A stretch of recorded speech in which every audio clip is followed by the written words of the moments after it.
ISLൽ കേരള ബ്ലാസ്റ്റേഴ്സിനു വേണ്ടി ISLന്റെ 8ാം സീസൺ തൊട്ട് തന്നെ ബൂട്ടണിയുന്ന ഫോറിൻ താരമാണ് അഡ്രിയാൻ ലൂണ. കേരള ബ്ലാസ്റ്റേഴ്സിന് വേണ്ടി ഏറ്റവും കൂടുതൽ അസിസ്റ്റുകൾ നൽകിയ താരമാവട്ടെ, ഏറ്റവും കൂടുതൽ അപ്പിയറൻസ് നടത്തിയ ഫോറിൻ താരമാവട്ടെ, ഏറ്റവും കൂടുതൽ ഗോൾസും അസിസ്റ്റും, അതായത് ഗോൾ ആൻഡ് അസിസ്റ്റ് നൽകിയ താരമാവട്ടെ, അത് മീൻസ് ഗോൾ കോൺട്രിബ്യൂഷൻ നൽകിയ താരമാവട്ടെ, അതുമാത്രമല്ല കേരള ബ്ലാസ്റ്റേഴ്സിന് വേണ്ടി ഏറ്റവും കൂടുതൽ ഗോളുകൾ അടിച്ചിട്ടുള്ള താരങ്ങളിൽ ഒരാളാവട്ടെ, ഇവിടെയെല്ലാം നമുക്ക് അഡ്രിയാൻ ലൂണ എന്ന് പറയുന്ന കേരള ബ്ലാസ്റ്റേഴ്സിൻ്റെ ക്യാപ്റ്റനെ കാണുവാനായിട്ട് സാധിക്കുന്നതാണ്. ലൂണയ്ക്ക് പരിക്ക് പറ്റിക്കഴിഞ്ഞാൽ പലപ്പോഴും ആടി ഉലയുന്ന ഒരു കേരള ബ്ലാസ്റ്റേഴ്സിനെ നമ്മൾ പലപ്പോഴും കണ്ടിട്ടുണ്ട് എന്ന് എടുത്ത് പറയേണ്ടതാണ്. സോ അതിനാൽ തന്നെ നമുക്ക് മനസ്സിലാവും ക്യാപ്റ്റൻ അഡ്രിയാൻ ലൂണയ്ക്ക് ഈ ഒരു കേരള ബ്ലാസ്റ്റേഴ്സ് എന്ന് പറയുന്ന ടീമിൽ എത്രമാത്രം ഇമ്പാക്റ്റ് ആണ് ഉള്ളത്. അത് മീൻസ് കേരള ബ്ലാസ്റ്റേഴ്സിൽ നിന്ന് താരം പുറത്ത് പോകും എന്നല്ല നമ്മൾ ഈ ഒരു വീഡിയോയിലൂടെ ഉദ്ദേശിക്കുന്നത്. താരം കേരള ബ്ലാസ്റ്റേഴ്സിൻ്റെ മാനേജ്മെൻറ്റ് താരത്തെ നിലനിർത്തിയില്ല എന്നുണ്ടെങ്കിൽ, താരവുമായിട്ട് കേരള ബ്ലാസ്റ്റേഴ്സിന് 1 വർഷം കൂടി കോൺട്രാക്റ്റ് ഉണ്ട്. ഒരുപക്ഷെ താരത്തെ കേരള ബ്ലാസ്റ്റേഴ്സിൻ്റെ മാനേജ്മെൻറ്റ് നിർത്തിയില്ലെങ്കിൽ ആ ഒരു സ്ഥാനത്ത്, അതായത് അദ്ദേഹത്തിന് പകരക്കാരനായിട്ട് ടീമിൽ ഒരാളെ എത്തിക്കുകയാണെന്നുണ്ടെങ്കിൽ അദ്ദേഹം ഒന്നെങ്കിൽ ലൂണയുടെ ആ ഒരു ലെവലെങ്കിലും എത്തണമെന്ന് എടുത്ത് പറയേണ്ടതാണ്. സോ ആ ഒരു ലെവലെങ്കിലും എത്താൻ സാധിക്കുന്ന ISLൽ കളിച്ചിട്ടുള്ള 3 താരങ്ങളെക്കുറിച്ചാണ് നമ്മൾ ഈ ഒരു വീഡിയോയിലൂടെ ചർച്ച ചെയ്യുവാനായിട്ട് പോകുന്നത്.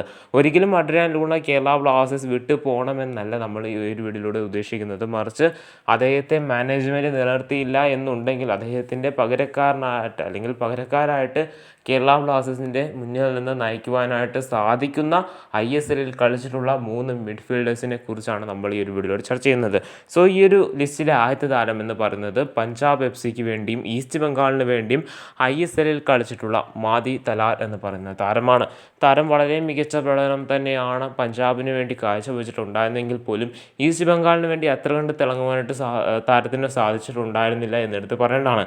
എങ്കിൽ പോലും അദ്ദേഹത്തിന് നല്ലൊരു അവസരം കിട്ടിക്കഴിഞ്ഞാൽ അദ്ദേഹം തൻ്റെ മികച്ച പ്രകടനം പുറത്തെടുക്കുമെന്ന് നമുക്ക് പ്രതീക്ഷിക്കാവുന്നതാണ്.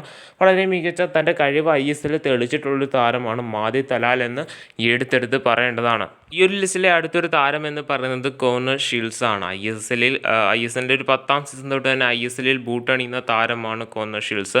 അതുമാത്രമല്ല കഴിഞ്ഞു പോയൊരു ISL സീസണിൽ ചെന്നൈയിൻ FCക്ക് അത്ര കണ്ട് മികച്ച പഠനം കാഴ്ചവെക്കുവാനായിട്ട് സാധിച്ചിട്ടില്ലായിരുന്നെങ്കിൽ പോലും ആസ് എ പ്ലെയർ എന്ന നിലയിൽ കോർണർ ഷീൽഡ്സ് ഏറ്റവും കൂടുതൽ അസിസ്റ്റുകൾ നൽകിയ താരമായിരുന്നു ഈ കഴിഞ്ഞു പോയ ISL സീസണിൽ. മീൻസ് ഏതാണ്ട് 10ഓളം അസിസ്റ്റുകൾ അടുത്ത് ഇദ്ദേഹം നൽകിയിട്ടുണ്ടായിരുന്നു.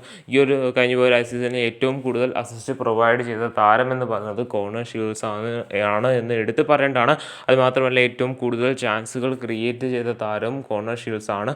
സോ അദ്ദേഹത്തെ ഒരു പക്ഷേ ലൂണ ടീം വിട്ട് പോവുകയാണെന്നുണ്ടെങ്കിൽ, അദ്ദേഹത്തെ ടീമിലേക്ക് എത്തിക്കുകയാണെന്നുണ്ടെങ്കിൽ കേരള ബ്ലാസ്റ്റേഴ്സിന് അത് ഗുണം ചെയ്തേക്കാം എന്നേ പറയുന്നുള്ളൂ. പക്ഷേ ഒരിക്കലും ലൂണ കേരള ബ്ലാസ്റ്റേഴ്സ് വിട്ടു പോകാതിരിക്കട്ടെ എന്ന് നമുക്ക് പ്രതീക്ഷിക്കാവുന്നതാണ്. ഈ ഒരു ലിസ്റ്റിലെ ആദ്യത്തെ ഒരു താരം എന്ന് പറയുന്നത് ഗ്രെഗ് സ്റ്റുവേർട്ട് ആണ്. ISLൽ ജംഷഡ്പൂർ FCക്ക് വേണ്ടിയും മുംബൈ സിറ്റി FCക്ക് വേണ്ടിയും അതോടൊപ്പം തന്നെ ഈ നിലവിൽ മോഹൻ ബഗാന് വേണ്ടിയും ബൂട്ട് അണിഞ്ഞിട്ടുള്ള ഈ ISLൽ വളരെയധികം എക്സ്പീരിയൻസ് ഉള്ള, തൻ്റെ കഴിവ് പലപ്പോഴായി തെളിയിച്ചിട്ടുള്ള ഗോൾഡൻ ബോൾ വിന്നർ ആയിട്ടുള്ള, ISL 8ാം സീസണിൽ ഗോൾഡൻ ബോൾ വിന്നറും കൂടിയാണ് അദ്ദേഹം.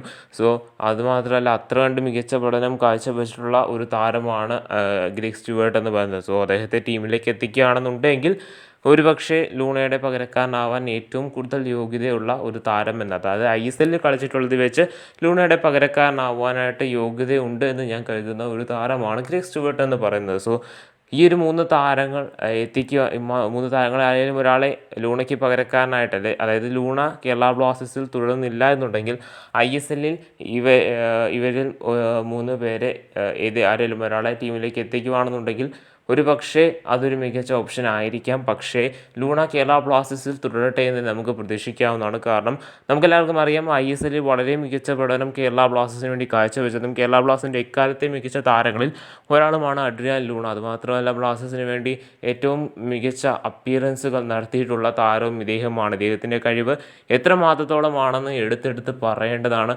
പലപ്പോഴും കേരള ബ്ലാസ്റ്റേഴ്സ് തോറ്റ മത്സരങ്ങൾ വരെ ജയിപ്പിച്ച ചരിത്രം ഇദ്ദേഹത്തിൻ്റെ പേരിലുണ്ട് എന്നും എടുത്ത് പറയേണ്ടതാണ്. സോ ബ്ലാസ്റ്റേഴ്സ് മാനേജ്മെൻറ്റ് ലൂണയ്ക്ക് പകരക്കാരനെ തേടുകയാണെന്നുണ്ടെങ്കിൽ ഈ 3 താരങ്ങളും നല്ല ഓപ്ഷനുകളാണെന്ന് എടുത്ത് പറയേണ്ടതാണ്.